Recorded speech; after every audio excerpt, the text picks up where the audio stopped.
안녕하세요. 행복한 노후 생활 채널에 오신 여러분, 정말 반갑습니다. 오늘은 여러분이 몰라서 못 받고 있을지도 모르는 정말 중요한 돈 이야기를 해보려고 합니다. 특히 65세 이상 어르신들이 꼭 알아야 할 정부 지원금에 대해 이야기 나눌 건데요. 오늘 대화를 끝까지 들으시면 65세 이상 어르신들이 받을 수 있는 주요 정부 지원금 5가지가 무엇인지 알게 됩니다. 각 지원금의 대상 기준과 지원 금액을 쉽게 이해할 수 있습니다. 소득 인정액이나 부양 의무자 기준처럼 조금 어렵게 느껴지는 용어들도 명확하게 이해할 수 있습니다. 신청 방법과 필요 서류까지 자세하게 알 수 있습니다. 어떻게 하면 나에게 맞는 지원금을 놓치지 않고 받을 수 있는지 구체적인 방법을 알게 됩니다. 정말 유익한 시간이 될 테니 끝까지 함께 해주세요. 오늘 이 자리에 특별한 전문가 두 분을 모셨습니다. 먼저 복지정책 전문가이신 최윤서 박사님입니다. 안녕하세요. 최윤서입니다. 어르신들의 행복한 노후를 위해 꼭 필요한 복지 정보, 오늘 쉽고 재미있게 알려드리겠습니다. 네, 감사합니다. 그리고 현장에서 어르신들과 직접 소통하며 복지 상담을 해주시는 박지훈 사회복지사님도 모셨습니다. 안녕하세요. 박지훈입니다. 주민센터에서 어르신들께 복지 상담을 해드리다 보면 정말 몰라서 혜택을 못 받으시는 경우가 많아 안타까울 때가 많습니다. 오늘 그 궁금증을 시원하게 풀어드리겠습니다. 두 분 정말 기대됩니다. 박지훈 선생님, 실제 현장에서 많은 사례를 접해보셨다고요? 네, 정말 많습니다. 어느 할머님은 기초연금만 받으시다가 에너지 바우처나 주거급여 같은 다른 지원금은 전혀 모르고 계셨던 분들이 적지 않아요. 몇 년치를 합하면 정말 큰 돈인데 말이죠. 맞습니다. 정부에서는 다양한 지원 제도를 운영하고 있지만 안타깝게도 많은 분들이 본인이 대상인지 모르거나 신청 방법을 몰라 혜택을 놓치고 있습니다. 아, 정말 안타까운 현실이네요. 오늘 이 방송을 보시는 분들은 절대 그런 일이 없도록 저희가 꼼꼼하게 알려드리겠습니다. 자, 그럼 첫 번째 지원금부터 알아볼까요? 바로 기초연금입니다. 네, 기초연금은 65세 이상 어르신 중 소득과 재산이 적은 분들에게 매월 드리는 연금입니다. 그런데 놀랍게도 받을 자격이 되는데도 신청하지 않아서 못 받는 분들이 약 10%나 된다고 해요. 맞아요. 많은 어르신들이 나는 해당 안 될 거야 라고 미리 포기하시는 경우가 많습니다. 특히 작은 집이 있거나 통장에 돈이 조금이라도 있으면 안 된다고 생각하시더라고요. 아, 그렇군요. 그럼 기초연금 대상 기준이 생각보다 넓다는 말씀이신가요? 네, 그렇습니다. 현재 65세 이상 어르신의 약 70%가 기초연금을 받고 계세요. 2025년 기준으로 혼자 사시는 분은 월 소득 인정액이 204만 원 이하, 부부 가구는 326만 원 이하면 대상이 될 수 있습니다. 오, 생각보다 기준이 높네요. 그런데 소득 인정액이라는 게 뭔가요? 월급이나 통장 잔고만 보는 건가요? 좋은 질문입니다. 소득 인정액은 단순히 버는 돈만 보는 게 아니에요. 소득 평가액에 재산을 소득으로 환산한 금액을 더해서 계산합니다. 쉽게 말해 버는 돈과 가지고 있는 재산을 합쳐서 계산하는 거죠. 여기서 중요한 점은 모든 재산을 다 계산하는 건 아니라는 겁니다. 예를 들어 집값은 1억 3,500만 원까지는 빼주고 계산해요. 통장에 있는 돈도 2천만 원까지는 계산에 넣지 않습니다. 아하, 그럼 작은 집 한 채 있고 통장에 약간의 돈이 있어도 받을 수 있는 경우가 많다는 거군요. 네, 맞습니다. 그래서 나는 안 될 거야 라고 미리 포기하지 마시고 꼭 신청해 보시는 게 중요합니다. 그렇군요. 그럼 신청은 어떻게 하면 되나요? 신청 방법은 아주 간단합니다. 가까운 주민센터에 가시거나 복지로 웹사이트에서 온라인으로 신청할 수 있습니다. 주민센터에 가시면 담당 공무원분들이 정말 친절하게 도와주세요.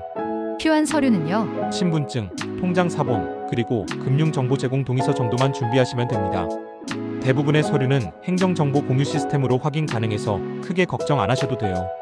오, 생각보다 간단하네요. 신청하면 언제부터 받을 수 있나요? 지금 신청하시면 다음 달부터 바로 받으실 수 있습니다. 혼자 사시는 분은 최대 월 33만 원, 부부 가구는 최대 53만 원까지 받을 수 있습니다. 1년이면 정말 큰 돈이죠. 와, 혼자 사시는 분은 1년에 최대 396만 원, 부가구는 636만 원까지 받을 수 있다니 정말 놓치면 안 되겠네요. 자, 그럼 두 번째 지원금으로 넘어가 볼까요? 여름과 겨울, 전기 요금과 난방비 걱정 많으신 어르신들을 위한 에너지 바우처와 냉난방비 지원입니다. 네, 에너지 바우처는 전기, 가스, 지역 난방 요금을 내는데 사용할 수 있는 지원금입니다. 여름에는 냉방비를, 겨울에는 난방비를 지원해드립니다. 이 혜택도 정말 좋은데 안타깝게도 대상자 중 약 30%가 신청을 안 하신다고 해요. 30%나요? 왜 이렇게 많은 분들이 신청을 안 하시는 걸까요? 아무래도 본인이 대상인지 잘 모르시거나 신청하는 게 복잡할 거라고 생각하시는 경우가 많은 것 같아요. 대상자는 주로 기초생활수급자나 차상위계층 중에서도 어르신, 장애인, 영유아가 있는 가구입니다. 소득 기준으로 보면 대략 소득 하위 2030% 가구가 해당된다고 보시면 됩니다. 소득 하위 2030%. 그럼 좀 더 쉬운 기준으로 설명해 주실 수 있을까요? 네, 1인 가구의 경우 월 소득이 약 89만 원 이하, 2인 가구는 약 150만 원 이하면 대상이 될 수 있습니다. 건강보험료로 보면 1인 가구는 월 2만 5천 원 이하, 2인 가구는 4만 3천 원 이하인 경우가 해당됩니다. 아, 건강보험료로 보면 좀 더 와닿네요. 그럼 지원 금액은 얼마나 되나요? 2025년 기준으로 1인 가구는 연간 최대 16만 4천 원, 4인 이상 가구는 최대 34만 2천 원까지 지원받을 수 있습니다. 여름 79월과 겨울 10월 4월에 나눠서 사용할 수 있어요. 지원금은 어떻게 사용하나요? 현금으로 받나요? 두 가지 방법이 있습니다. 첫 번째는 요금 차감 방식인데요. 전기나 가스 요금에서 자동으로 깎아주는 방식입니다. 두 번째는 실물 카드를 발급받아 주유소에서 등유나 LPG를 살 때 사용하는 방식입니다. 오, 편리하네요. 신청은 언제 하는 게 좋을까요? 여름이 시작되기 전인 5월 그리고 겨울이 시작되기 전인 9월에 신청하시는 것이 좋습니다. 하지만 기간 내라면 언제든지 신청 가능합니다. 신청은 주민센터나 복지로 웹사이트에서 하시면 됩니다. 네, 알겠습니다. 혹시 이 영상을 보시는 분 중에 에너지 바우처 받아보신 경험이 있다면 댓글로 알려주시면 다른 분들에게도 큰 도움이 될 것 같습니다. 자, 세 번째 지원금은 장기요양보험 혜택입니다. 이건 어떤 제도인가요? 장기 요양보험은 65세 이상 어르신 중에서 거동이 불편하시거나 일상생활에 어려움이 있으신 분들을 위한 제도입니다. 이 혜택도 난 아직 건강하니까 해당 안 될 거야 라고 생각하고 놓치시는 분들이 많아요. 아, 이것도 미리 포기하시는 경우가 많군요. 어떤 분들이 대상이 될 수 있나요? 생각보다 기준이 넓습니다. 허리나 무릎이 아파서 움직이기 힘들거나 기억력이 많이 떨어져서 일상생활이 어려운 경우에도 신청할 수 있습니다. 맞아요. 제가 상담했던 박영수 할아버지처럼 허리가 아파서 집안에서도 움직이기 힘드셨는데 장기 요양보험을 신청해서 3등급 판정을 받으셨어요. 지금은 요양보호사님이 오셔서 집안일도 도와주시고 병원도 같이 가주신다고 합니다. 1년에 약 500만 원 상당의 혜택을 받게 되신 거죠. 와, 정말 큰 도움이 되셨겠네요. 어떤 서비스들을 받을 수 있나요? 등급에 따라 다양한 서비스를 받을 수 있습니다. 크게 5가지가 있는데요. 방문 요양보호사가 집으로 와서 식사 준비, 청소, 목욕 등을 도와줍니다. 방문 목욕 전문 차량이 와서 목욕을 도와드립니다. 주간 보호나 시간에 복지관이나 요양센터에서 활동하다 저녁에 귀가합니다. 단기 보호가족이 잠시 집을 비울 때 요양시설에서 단기간 지낼 수 있습니다. 복지용구 지원 보행기, 휠체어 같은 복지용구를 저렴하게 대여하거나 구입할 수 있습니다. 이런 서비스 비용의 일부를 정부에서 지원해줍니다. 본인은 15%만 부담하면 돼요. 기초생활수급자는 본인 부담금도 거의 없습니다. 정말 유용한 서비스들이 많네요. 이것도 신청이 중요하겠죠? 당연하죠. 국민건강보험공단 지사에 방문하시거나 전화로 상담 후 신청하시면 됩니다. 네, 알겠습니다. 거동이 불편하시거나 일상생활에 어려움이 있으신 어르신들은 꼭 확인해 보시면 좋겠네요. 자, 네 번째 지원금은 기초생활보장제도입니다. 이건 많은 분들이 알고 계실 것 같은데요. 네, 기초생활보장제도는 생활이 어려운 분들에게 생계, 의료, 주거, 교육 등 다양한 혜택을 제공하는 제도입니다. 예전에는 조건이 까다로웠지만 최근 몇 년 사이에 기준이 많이 완화되었습니다. 특히 2015년부터 맞춤형 급여로 바뀌면서 필요한 부분만 골라서 받을 수 있게 된 게 큰 변화입니다. 예전에는 모든 조건을 다 충족해야 했거든요. 아, 맞춤형 급여. 그럼 생계, 의료, 주거, 교육 급여를 다 받을 수도 있고 필요한 것만 골라서 받을 수도 있다는 말씀이시군요. 네, 맞습니다.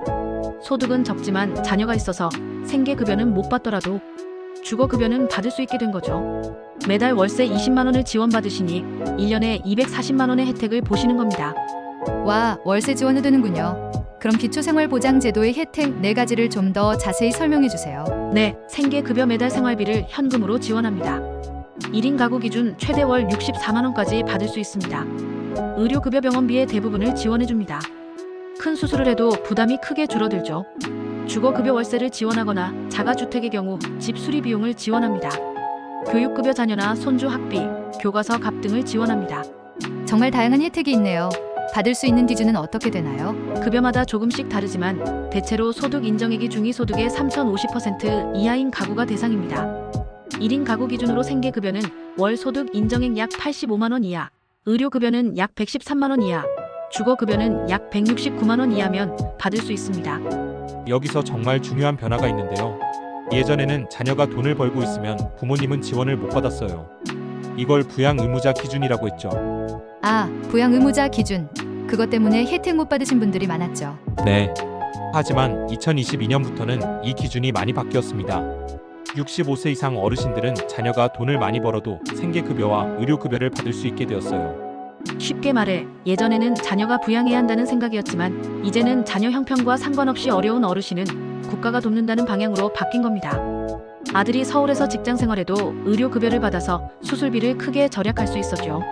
와, 정말 중요한 변화네요. 이것도 주민센터나 복지로 웹사이트에서 신청하면 되는 거죠? 네, 맞습니다. 자, 마지막 5번째는 각종 지자체 복지금입니다. 이건 지역마다 다르다고 들었어요. 네, 서울, 부산, 인천 등 각 지역마다 어르신들을 위한 특별한 지원 제도가 있습니다. 예를 들어 서울시는 만 65세 이상 모든 어르신에게 매달 교통비를 지원하고요. 문화누리카드, 장례 비용 지원, 전화요금 감면 혜택 등 정말 다양합니다. 이런 지자체 지원은 지역마다 다르기 때문에 꼭 가까운 주민센터나 복지관에 방문하셔서 상담을 받아보시는 게 좋습니다. 복지사분들이 여러분에게 맞는 혜택을 꼼꼼하게 찾아드릴 거예요. 그렇군요. 오늘 정말 유익한 5가지 지원금에 대해 알아봤습니다. 기초연금, 에너지 바우처 및 냉난방비 지원, 장기 요양 보험 혜택, 기초생활보장제도, 각종 지자체 복지, 이 모든 지원금에 한 가지 공통점이 있다고 하셨죠? 네, 바로 신청을 해야만 받을 수 있다는 점입니다. 우리나라 복지제도의 원칙이 신청주의거든요. 맞습니다. 아무리 자격이 되어도 본인이 신청하지 않으면 한 푼도 받을 수 없어요. 공무원이나 복지사가 일일이 찾아가서 알려주는 시스템이 아닙니다. 아, 그게 정말 중요하네요. 뒤늦게 알고 속상해하시는 분들이 생긴다면 정말 안타까울 것 같아요. 네, 최영호 할아버지도 장기 요양보험을 몰라서 고생하시다가 뒤늦게 신청하셨고 이영숙 할머니도 부양 의무자 기준 완화된 걸 모르고 계셨죠. 정호영 할아버지도 에너지 바우처 몰라서 겨울에 추위에 떠셨고요. 김영희 할머니처럼 복지관 프로그램에 참여했다가 다른 지원금 혜택을 알게 되신 분들도 계세요. 정말 이런 사례가 너무 많습니다. 그렇군요. 그럼 어떻게 해야 이런 안타까운 상황을 막을 수 있을까요? 가장 중요한 것은 여러분이 먼저 적극적으로 알아보는 것입니다. 가까운 주민센터를 방문하세요. 복지 상담을 받을 수 있고 담당 공무원이 여러분 상황에 맞는 지원을 찾아드립니다. 보건복지 콜센터 129번에 전화하세요. 24시간 운영되며 전화 한 통으로 내게 맞는 복지 서비스를 안내받을 수 있습니다. 복지로 웹사이트나 앱을 방문하세요. 복지 서비스 검색부터 온라인 신청까지 가능합니다. 스마트폰 사용이 어렵다면 가족이나 이웃의 도움을 받으세요. 각 지역의 복지관을 방문하세요. 사회복지사들이 상담과 서류 작성을 도와드립니다. 국민건강보험공단이나 국민연금공단 지사를 방문하세요. 건강보험료 감면, 장기 요양보험, 연금 관련 상담을 받을 수 있습니다. 현재 한국에는 600개가 넘는 복지제도가 있어요. 이걸 다 알기는 어렵지만 오늘 소개해드린 5가지는 꼭 확인해 보시길 바랍니다.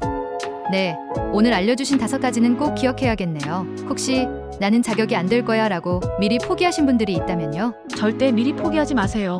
생각보다 기준이 넓고 계속 완화되고 있습니다. 일단 상담이라도 받아보는 것만으로도 많은 정보를 얻을 수 있습니다. 그리고 한번 신청해서 탈락했더라도 포기하지 마시고 1년에 한 번씩은 다시 신청해보는 것이 좋습니다. 기준이 계속 바뀌고 상황에 따라 결과가 달라질 수 있거든요. 정말 중요한 말씀입니다. 이건 어르신들의 당연한 권리잖아요. 평생 세금 내고 보험료 내셨는데 받을 수 있는 혜택을 놓치는 건 너무 아깝습니다. 맞습니다. 특히 요즘처럼 물가가 오르고 생활이 어려운 시기에는 작은 지원금이라도 정말 소중합니다. 매달 10만원, 20만원이 모이면 1년에 수백만원이 되고 5년, 10년 쌓이면 수천만 원의 차이가 생깁니다. 와, 정말 그러네요. 오늘 이 영상을 보시고 혹시 처음 알게 된 지원금이 있었다면 댓글로 알려주세요. 그리고 주변에 어르신들이 계시다면 이 정보를 꼭 알려주세요. 여러분의 작은 도움이 누군가에게는 정말 큰 힘이 될 수 있습니다. 네, 꼭 주변에 많이 알려주세요. 어르신들의 행복한 노후를 응원합니다. 네, 오늘 정말 유익한 정보 감사합니다. 나만 몰라서 못 받은 돈 최대 연 300만 원. 오늘 이야기가 여러분의 노후에 조금이나마 도움이 되었기를 바랍니다. 이 영상이 도움이 되셨다면 구독과 좋아요, 알림 설정 꼭 부탁드립니다. 저희는 다음에도 더 유익한 정보로 찾아뵙겠습니다. 감사합니다.